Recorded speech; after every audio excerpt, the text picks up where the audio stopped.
Alam nyo ba, itong relo kong ito, limited edition to naman sa Anas. Binili ko sa Amerika. Talaga? Mukhang mamahalin ah. Parang ganyan din yung nakita ko sa Quiapo. Quiapong pinagsasabi mo. May Quiapo bang ganito? Bakit pre? Magkano pa bili mo dyan? 80 mil mga pre. Barya lang sa akin yan pre. Wala pa yan sa mga ginastos ko, sa mga sasakyan ko. Tama na, Franz! Pre. Uy, pre. Ang hirap ng pasahero ngayon. Kaya mo nga, napakahirap ng biyahe ngayon. Tumal ng pasahero. Oo nga.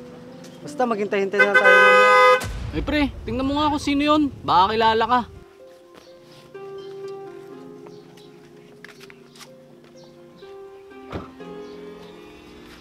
Oh, Franz. Ito na pala yan. Ano, pogi ba pare? San banda, pare? Ba't mo ako pinagtatawanan? Di hamak na mas pogi ako sa'yo, no? Yabang. May bako, pre. San palang punta mo? Ah, dyan lang pre. Magsha-shopping lang ako sa mall. Buti ka pa, pre. Mayaman ka na, no? Hindi ka talaga namin maabot ni paring JR. Siya nga pala, sa birthday ko ha, pumunta kayo ni paring JR sa bahay.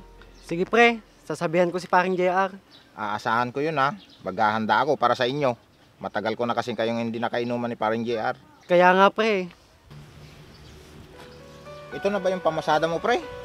Buti hindi nalulunod yung pasahero mo pag bumabaha. Bakit, pre? Okay pa naman to, ah. Saka hindi naman laging umuulan. Hindi ba? Sige nga, tignan ko nga.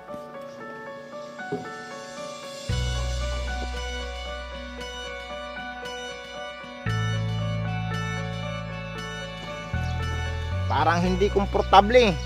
Kapag may matabang pasahero ka dyan, mahihirapan. Sige pre, aalis na ako ah.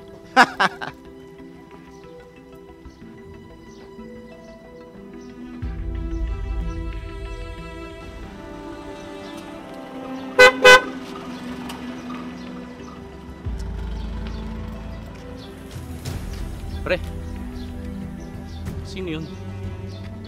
Si Franz, yung may-ari ng bigasan doon malapit kila Mang Romeo. Ang ubod ng yabang eh. Di bagay sa mukha. Ikaw talaga, pre. Sige, mauna na ako. Baka labasan na ng mga estudyante. Sige, mamaya na lang ako. Sayang gasolina.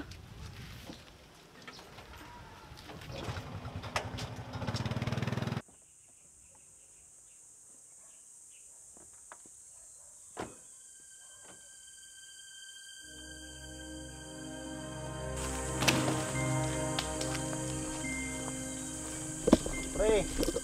Uy, Franz. Oh JR, anong balita? Ayos lang naman pre. Napadalaw ka ata. Ikaw, kumusta? Eto, yumayaman at gumagwapo. Ikaw talaga pre. Hindi ka pa rin nagbabago. Palabiro ka pa rin. Mukha ba akong nagbibiro? Itong mukhang to, pinagkakaguluhan ng mga babae dito sa bayan, oh. Ikaw talaga pre. Ika nga muna. Gusto mo bang magkape? Hindi na, napadaan lang naman ako dito eh. Saka iisang kape lang ang iniinom ko. Ha? Bakit? Hindi mo na ba iniinom yung kapeng dating iniinom natin? Naku, hindi na ako umiinom ng mga ganyang kape pare. Tignan mo naman yung itsura ko. Yung iniinom ko ngayon, yung kapustiso. Ikaw talaga pre. Wala akong alam na ganung kape ah. Anong kapustiso? Yung kapustiso, yung bago ngayon. Baka cappuccino siya sabi mo. Oo nga, yun nga. Hindi mo lang kasi narinig yung sinabi ko. Parehas na rin yun. Ikaw talaga pre. Inform mo ako kung papatawa ka. Teka nga, maiba ako. Kaya pala ako nandito. Iimbitahan ko kayo ni George sa birthday ko. Bakit? Kailan bang birthday mo pre? Sa isang buwan na pre. Pumunta kayo ha. Magpapatumba ako ng 3 baboy. Aba, parang buong barangay ang bisita mo ah. Siyempre naman pre. Because I'm rich. Basta pumunta kayo dun ha. Aasahan ko kayo. Sige pre, basta pupunta kami ni George. Ikaw pre, wala ka bang balak ipaayos yung bahay nyo? Wala pa kasi akong pangpaayos pre. Nag-iipon pa lang ako. Kawawa ka naman pre no. Ang liit ng bahay mo, sira-sira pa. Hindi katulad ng bahay ko. Malaki na, maganda pa. Tsaka na pre, pag nagkapera ako. Sige pre, aalis na ako ha. Papakarwas pa kasi ako eh. Sige pre, ingat. Yumaman lang si Franz. Naging mayabang na.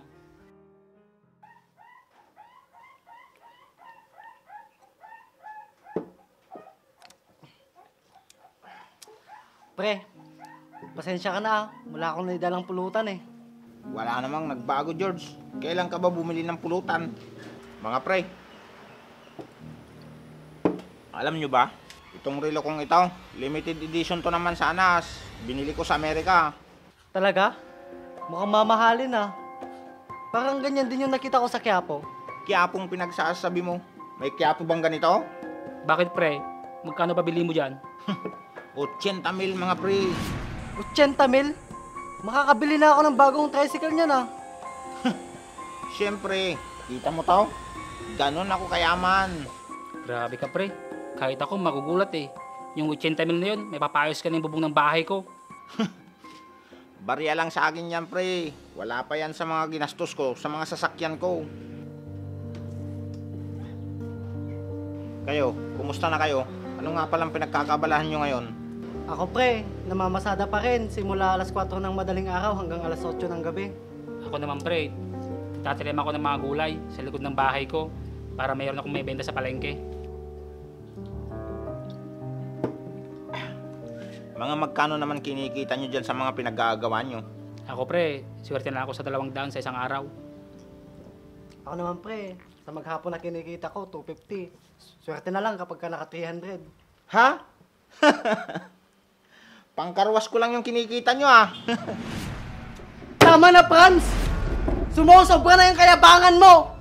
Di mo ba alam yung salita respeto? Oo, sandali lang pre. Nagbibiro lang naman ako eh. Teka lang, huwag kayo mag-away. Di mo ba alam na matagal ko nang pinapalampas yung pag-iinsulto mo sa akin noon? Pero hindi ko na matiis yung mga sinasabi mo. Nakakasakit ka na ng damdamin. Parang akala mo hindi mo kami mga kaibigan. Pre, pasensya ka na. Hindi ko naman sinasadya. Hindi sinasadya. Sandali, pag-usapan niyo mahinahon to. Para sabihin ko sa'yo, yung kinikita ko sa pamamasada ko na minamaliit mo, ay yun yung bubuhay sa pamilya ko! Pre, pasensya na. Hindi ko naman intensyon na saktan ang damdamin mo. Hindi na ikaw yung Franz na nakilala ko noon. Dahil nilamong ka na ng pera at kayabangan mo. Tama na, pre. Tandaan mo, simula ngayon wala na akong kaibigan na katulad mo. Pre, huwag ka naman ganyan magsalita. Ako pa rin naman to eh. Bitawan mo ako. Pasensya ka na ha. Hindi ko na kasi matis yung ugali na ito. Aalis na ako.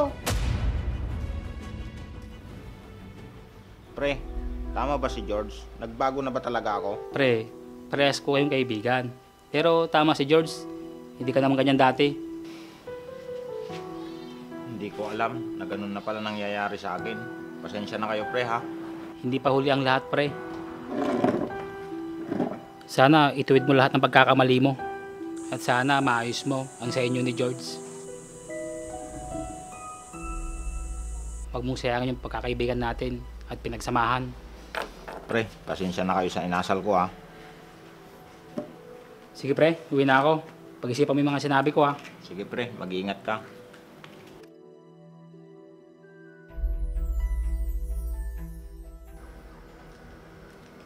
Mahal, ito oh, kape mo. Salamat mahal. Bakit mukhang malalim yata ang iniisip mo? Kasi nagalit sa akin si George nung nag-inuman kami. Ha? Bakit naman? Kasi nasaktan ko yung damdamin niya at sumobra ako sa pang-insulto ko sa kanya. Franz, lahat naman tayo nagkakamali. Pero ang mahalaga kung paano mo ito itatama. Iniisip ko kung paano ako makakabawi sa kanya. Kaya mo yan. May tiwala ako sa magagawa mo. Salamat sa'yo ha. At nagkaroon ako ng lakas ng loob para harapin si George. Wala yon. Basta gawin mo ang tama. Oo, tama ka.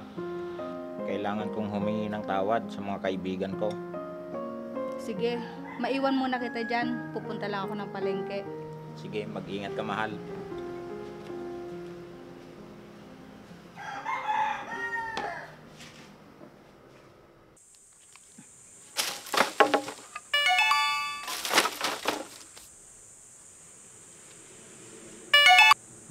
Franz to ah.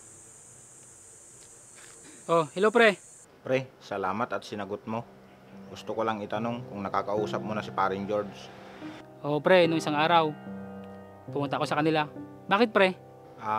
Hindi niya kasi sinasagot yung tawag ko at mga text ko sa kanya. Gusto ko lang talaga makipag-ayos sa kanya at humingi ng sorry. May trangkaso siya. Ilang araw na rin hindi nakakapasada. Ganun ba? Oo, nalaman ko lang nung dinala ko siya sa bahay nila. Pwede ba akong humingi ng pabor, pre? Sige pre, ano yun? Gusto ko sana siyang bigyan ng prutas, bigas at mga dilata para sa kanya at sa pamilya niya. Sige pre, dadaan ako mamaya sa inyo. Sakto, pupunta rin ako kila George. Mabuti naman kung ganun, pre. Maraming salamat. Sige pre, walang anuman. Sige, pre.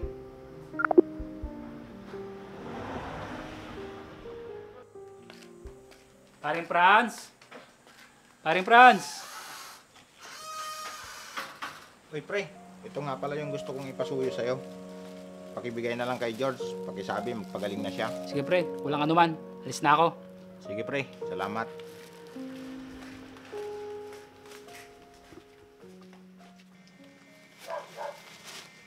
Uy, paring George, kumusta ka na?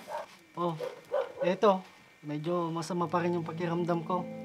Bakit ka nga pala nandito? Ito pre, may dala ako. Bigay ni Franz. Pinapasabi pala niya na magpagaling ka.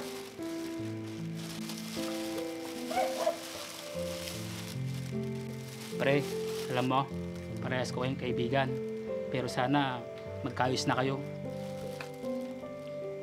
Para hindi masayang yung ilang taon natin pagsasama. Alam mo pre, hindi rin madali yung nangyari sa amin. Masyado ako nasaktan sa mga sinabi niya. Sana maayos pa. Paano? Dumala ako dito para ihatid yan. Oo pre, susubukan ko. Salamat din dito ah. Basta, pag-isipan mo yung mga sinabi ko sa'yo ha. At sana huwag kang magtili ng sama ng loob. Oo pre. Sige pre, alis na ako. Sige pre, ingat ka.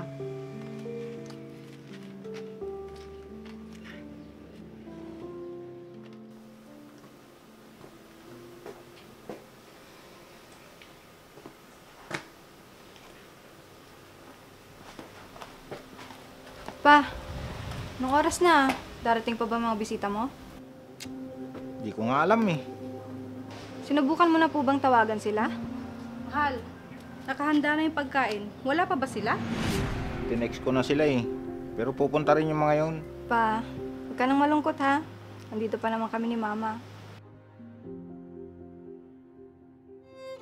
Sige po pa, pumasok ka na lang po sa loob kung talagang hindi sila darating. Sabihan mo ako ha, para mailigpit ng pagkain at hindi masayang. Sige. Tara na anak.